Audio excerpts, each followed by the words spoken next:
నాయకుడికి ప్రతి కార్యకర్త అందరికీ కూడా పేరు పేరున స్టేజ్ మీద ఉన్న మా మండల శాఖ అధ్యక్షులకు మిగతా చాలా ఇంపార్టెంట్ ముఖ్యమైన నాయకులకు అందరికీ అయితే ఈ కార్యక్రమం ఏర్పాటు చేసిన తర్వాత రాత్రి మన ఇన్ఛార్జ్ మంత్రి గారు రేపంతా నేను కూడా కడపలోనే ఉంటాను, రేపు మీ మీటింగ్ అటెండ్ అయ్యి తిరంగ యాత్ర కూడా నేను కూడా పాల్గొంటానని చెప్పడంతో ఈ కార్యక్రమానికి ఇంకా మంచి ఊపు ఇంకా బాగుంటుందని అనుకున్నాము. అయితే మన ఇన్ఛార్జి మంత్రి గారి తల్లి ఆరోగ్యం సరిగా లేదని ఆమెకు ఫోన్ రావడంతో ఆమె ఈ కార్యక్రమాన్ని రద్దు చేసుకుని మనకి ఫోన్ ద్వారా తెలియజేసి అటెండ్ కావడం లేదని చెప్పి ఆమె కడప నుంచి అలాగే గుంటూరు వెళ్ళడం జరిగింది. ముఖ్యంగా ఎన్నాళ్ళు కానీ మన తెలుగుదేశం పార్టీ అమ్మ కొంచెం సైలెంట్గా ఉండండి, ఒక్క 2 నిమిషాల్లో ఎక్కువసేపు కూడా దయచేసి 2 నిమిషాలు అంతా సైలెంట్గా ఉండండి. మన తెలుగుదేశం పార్టీ ఆవిర్భవించినప్పటి నుంచి కూడా ఎప్పుడు కూడా మహానాడు అనేది మన కడప జిల్లాలో ఇదే మొట్టమొదటిసారి. చంద్రబాబు నాయుడు గారికి తర్వాత ఎందుకు ఈ ఆలోచన వచ్చిందో అదే పొలిటికల్ మీటింగ్ ఉన్నప్పుడు మా జిల్లా తరఫున మన పార్టీ అధ్యక్షుడు శ్రీనివాస్ రెడ్డి గారు పొలిటికల్లో పాల్గొంటే ఆ పొలిటికల్లో ఈసారి మహానాడు మేము కడపలో పెడదలుచుకున్నాము, మీ అభిప్రాయం ఏంటని మన పొలిటికల్లో సభ్యులు అడగడం, ఆయన 1 నిమిషం సార్ అని బయటకు వచ్చేసి మా ఇన్ఛార్జ్తో కానీ తర్వాత కడప జిల్లా ఎమ్మెల్యేలతో ఆయన మాట్లాడడం, సార్ కానీ లోకేష్ బాబు గారు కానీ ఇక్కడ మహానాడు తప్పెట్టాలనే ఉద్దేశంతో ప్రపోజల్ పెడుతున్నారు, ఈ ఉద్దేశం ఏంటి, ఎందుకంటే మిమ్మల్ని కన్సల్ట్ అయ్యి కదా నేను సార్కు ఫైనల్ చేసి చెప్పాల్సిందని అడగడం, అందరూ కూడా ఏకగ్రీవంగా దీన్ని సార్ అంత ప్రతిష్టాత్మకంగా మన ప్రాంతంలో ఇక్కడ పెడుతున్నారంటే మనం దాని చేతనైనంత స్థాయిలో అత్యంత అద్భుతంగా విజయవంతంగా దాన్ని ఆ కార్యక్రమాన్ని పూర్తి చేస్తాం, దాన్ని విజయవంతం చేస్తామన్నా మేము కాడుకోవాలని ఆయనకు చెప్పడంతో ఆయన అందరితో ఆయన చెప్పడం, తర్వాత మన ముఖ్యమంత్రి గారు కానీ లోకేష్ గారు కానీ ఇక్కడ మొట్టమొదటిసారిగా కడప జిల్లాలో ఈ మహానాడు ఇక్కడ జరపాలని నిర్ణయించడం జరిగింది. ఏదైనప్పటికీ ఇది మనం కూడా ఒక ఛాలెంజ్గా ఒక అదృష్టంగా, ఎందుకంటే ఎవరు ఏమనుకున్నా కూడా కడప జిల్లా అనేది ముఖ్యమంత్రి గతంలో పనిచేసిన 2 ముఖ్యమంత్రుల సొంత జిల్లా, మనది సొంత నియోజకవర్గం కాబట్టి దీన్ని చాలా ప్రెస్టీజియస్గా తీసుకొని ఏదైతే మన అధ్యక్షుడితో పెట్టాడో ఆ కార్యక్రమాన్ని పూర్తి చేసే కార్యక్రమాన్ని విజయవంతంగా పూర్తి చేసే బాధ్యత ఇక్కడ స్టేజ్ మీద వాళ్ళ మీద కానీ మీ మీద కానీ తర్వాత అందరి మీద ఉంది. ఇంకా మన పార్టీ విషయానికి వస్తే నందమూరి తారక రామారావు గారు పార్టీ ఏర్పాటు చేసి అప్పట్లోనే ₹2 కిలో బియ్యం అనేకమైనటువంటి సంక్షేమ పథకాలతో అందరి ఉదయాలు నిలిచిపోయి ఈరోజు పార్టీ ఆవిర్భవించినప్పటి నుంచి కూడా అంత అధికార పక్షంలో ఉన్నాం, అటు లేక ప్రతిపక్షంలో ఉన్నాం. అంటే పార్టీ ఎంత స్ట్రాంగ్ గా తర్వాత మన ఆంధ్ర రాష్ట్రంలో అప్పట్లో ఉందో ఒకసారి మేము కూడా గుర్తు చేస్తా ఉన్నాం. సంక్షేమ పథకాలతో రామారావు గారు మన పార్టీని అంత బాగా ప్రజలకి తీసుకపోతే అదే మన నారా చంద్రబాబు నాయుడు గారు ప్రస్తుత ముఖ్యమంత్రి గారు తర్వాత అభివృద్ధి, తర్వాత నీటిపారుదల, ఆ తర్వాత ఐటీ రంగంలో ఈరోజు హైటెక్ సిటీ కూడా ఎక్కడ ప్రపంచం నుంచి ఎక్కడ పోయినా కూడా హైటెక్ సిటీ రూపొందించాలంటే చంద్రబాబు నాయుడు చెప్పుకుంటాం. ఇలాంటి అనేకమైనటువంటి సంక్షేమ పరంగా ఆయన ముందుకు తీసుకపోతే డెవలప్మెంట్ పరంగా, అభివృద్ధి పరంగా ఆయన మన తెలుగుదేశం పార్టీ ప్రతి ఇంటికి తగ్గుతుంటే విధంగా మన చంద్రబాబు నాయుడు గారు కూడా తీసుకుపోవడం జరిగింది. కాబట్టి ఇవన్నీ దృష్టిలో పెట్టుకొని ముఖ్యంగా నిన్న కూడా అన్ని నియోజకవర్గాలకు తర్వాత లోకల్గా దగ్గరనే వచ్చే నియోజకవర్గాలకు కడప కానీ కమలాపురం కానీ వాళ్ళకి 30,000 మంది జనం రావాలా అని అందరినీ కూడా అడిగితే నేను అందరికీ కూడా మన పిల్లల నుంచి 20,000 రావాలని కూడా మన ఇన్ఛార్జీలు వాళ్ళంతా అడిగితే కూడా మాకు కడప నుంచి పిల్లలకు 75 కిలోమీటర్లు, అక్కడ నుంచి తొందూరు లింగాల సింహాపురం దాదాపు 90-95 కిలోమీటర్లు వస్తాయి. కాబట్టి మాకు దగ్గరైనటువంటి ఒక కాబట్టి మేము రాప్తాడు, పెనుగొండ, హిందూపురం, మడకశిర, ఇంకా అనంతపురం నుంచి కొన్ని వచ్చే వెహికల్స్ అన్నీ కూడా కడపకి వెళ్ళాలంటే వయా పులివెందుల మీద పోవాలి. వాళ్ళకి ఏదన్నా కానీ వాళ్ళు మీటింగ్ పోవాలంటే 9:30 10 టిఫిన్ స్టార్ట్ చేసి టిఫిన్ తినేసి వస్తారు.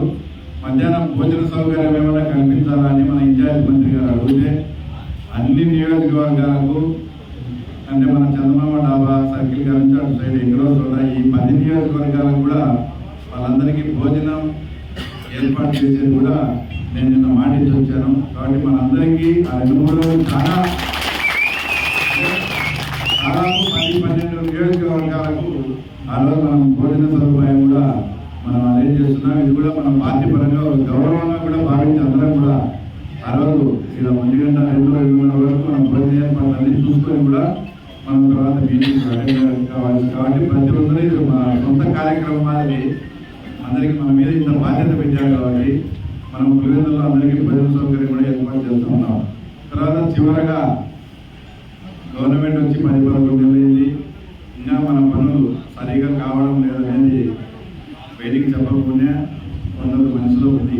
దాని గురించే అదే పనిగా వారం కిందట అంతకుముందు మన కదిరి లక్ష్మీనరసింహస్వామి దగ్గరికి వచ్చినప్పుడు మనమంతా కూడా లోకేష్ బాబుకు అర్ధరాత్రి 10:30 కూడా బ్రహ్మాండమైన స్వాగతం పలికినప్పుడు నన్ను కారులో తీసుకొని పోతా కొన్ని విషయాలు చెప్తే నాకు చెప్పలేదు కదా, ముఖ్యమంత్రి గారు చెప్పానంటే ఆయన చాలా బిజీగా ఉన్నాడు, నువ్వు నాకు చెప్పలేదు కదా, నేను టైం ఇస్తాను వచ్చి కలవని ఆయన చెప్పడం. తర్వాత అందులో భాగంగా ఈ మధ్య ఒక వారం రోజుల కిందట స్వయంగా అపాయింట్మెంట్ ఇస్తే పోయి ఒక అర్ధగంట సేపు పేపర్లో కూడా వచ్చింది. టోటల్ ఎవ్రీథింగ్ మనము ఈ 5 ఏళ్ళు ఎక్కడెక్కడ ఏ రకంగా మనం ఇబ్బంది పెట్టాము, ఎంతో దూరంగా ఉండే మీరే, ఆ తర్వాత మేము ఆయనతో ఎంత ఇబ్బంది పడినాము ఆ కార్యకర్తలు కానీ మేము కానీ ఎవడే కానీ 5 ఏళ్ళు ఇంత ఇబ్బంది పెట్టాము పక్కకు పోకుండా ఆయన 90,000 అంటే 30,000 తగ్గించిన మాట వాస్తవం. ఇంకా మీరు కూడా ఈ పరిస్థితులన్నీ దృష్టిలో పెట్టుకొని వాళ్ళు కదా ఏ రకంగా కుటుంబం టార్గెట్ చేసి మున్సిపాలిటీ అవన్నీ సాధించారో మీరు కొంచెం మా మీద కాన్సన్ట్రేషన్ చేసి మాకు కొంచెం ఫ్రీగా ఇచ్చే రకంగా చేస్తే తప్పకుండా మేము రాబోయే మున్సిపాలిటీ ఎలక్షన్స్లో కూడా మేము పులివెందుల మున్సిపాలిటీని మీకు బహుమతిగా ఇస్తామన్నాని మన సమస్యలు అన్నీ కూడా ఆయన మహానాడు అయిపోతానే ఇందాక సింపిల్ చెప్పిన ఆ రోడ్ల విషయం కూడా చెప్పాను. అవన్నీ ప్రభాకర్ రెడ్డి గారు తీర్మానంలో చెప్తారు. అవన్నీ చెప్పిన తర్వాత మహానాడు అయిపోతానే నాది ఏదన్నా అవుట్ సైడ్ ప్రోగ్రామ్ అనేది ఉంటే అది ఖచ్చితంగా పులివెందులకే ఉండాలి. ఆ రోజు సపరేట్గా ఇట్లా కూడా కాదు, మండలం వైజ్ కార్యకర్తలతో ఒక హాఫ్ అన్ అవర్ నేను మాట్లాడతాను. ఒక ఫుల్ డే అంతా కూడా మీకోసం నేను టైం కేటాయించి మీ సమస్యలన్నీ రాసుకొని మీకు ఏ ఇబ్బందులు లేకుండా చూసుకుంటాను.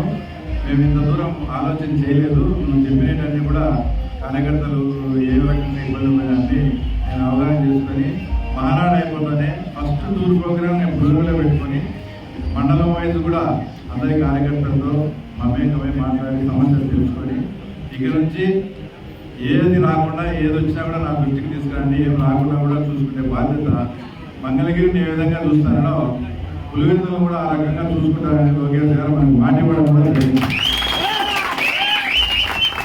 కాబట్టి ఆయన తప్పకుండా వస్తాడు.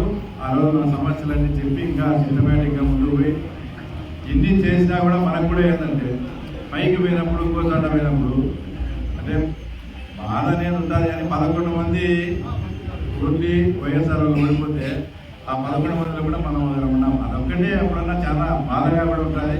కాబట్టి దాన్ని కూడా అధిగమించే రకంగా అంటే మన ఎన్నెన్నో ఉండి ఓటింగ్ డెవలప్మెంట్ అనేది ప్రతి బూత్లో కూడా ఏ రకంగా చేస్తే మన మనసును ఆకట్టుకోవాలా ఇంకోటి అనేది కూడా సపరేట్గా మనం కూడా కూర్చొని మాట్లాడి అవన్నీ చేయాలంటే లోకేష్ గారు వచ్చిన తర్వాత మాకు అన్ని భరోసాలు సిస్టమేటిక్గా జరిగినప్పుడు ఆటోమేటిక్గా మీ దగ్గర పని జరుగుతుంది. మీరు చెప్పినది అధికారులు ఇస్తారు, మీతో పనులు అయితే ఆటోమేటిక్గా గ్రామంలో ప్రజలు మన గ్రామ స్థాయి నాయకుల దగ్గరికి వస్తారు, మా పని జరుగుతుంటే మీరు మా దగ్గరికి వస్తారు. ఆ రకంగా సిస్టాన్ని అంతా కూడా సంవత్సరం పార్టీ వచ్చి అయ్యే లోపలనే ఇదంతా కూడా స్ట్రీమ్లైన్ చేసే కార్యక్రమం అంతా మేము ఏర్పాటు చేశాం. కాబట్టి అందరికీ దయవుంచి ప్రతి ఒక్కరికి కోరుకునేది ఏంటంటే మనం భోజన ఏర్పాట్లకు మాటించాం. అది మనం అందరం కలిసికట్టుగా ఉండి 10-12 నియోజకవర్గాలలో 10,000 మంది కానీ 15,000 మంది కానీ ఆ కార్యక్రమం చూస్తున్నాం. సెకండ్ వచ్చేసి మనం 15,000 మందిని తీసుకుపోదామని కూడా టార్గెట్ ఇచ్చాం. తప్పకుండా మీ పరిధిలో మీ స్థాయిలో మీకు ఎన్ని వెహికల్స్ కావాలని ఇంకోటి కావాలని మీకు అన్ని కూడా ఏర్పాట్లు చేసి మనం చంద్రబాబు నాయుడు గారు కడప జిల్లాలో ఇందుకోసమే ఈ మహానాడు ఆయన పెట్టింది. ఇందుకోసమే ఎప్పుడు కనీ విరిగిన రీతిలో వీళ్ళు అత్యంత అద్భుతంగా దీన్ని సక్సెస్ చేసుకున్నారనే మాట వచ్చేలా మాత్రం మీరందరూ దానికి తగ్గట్టు శ్రమ ప్రవర్తించాలని తప్పకుండా నాకైతే నమ్మకం ఉంది. మీ ఇందాక సభ్యులు కానీ వాళ్ళు కానీ చెప్పినట్లు మా నియోజకవర్గానికి సంబంధించి చాలా ఇంపార్టెంట్ అయినవి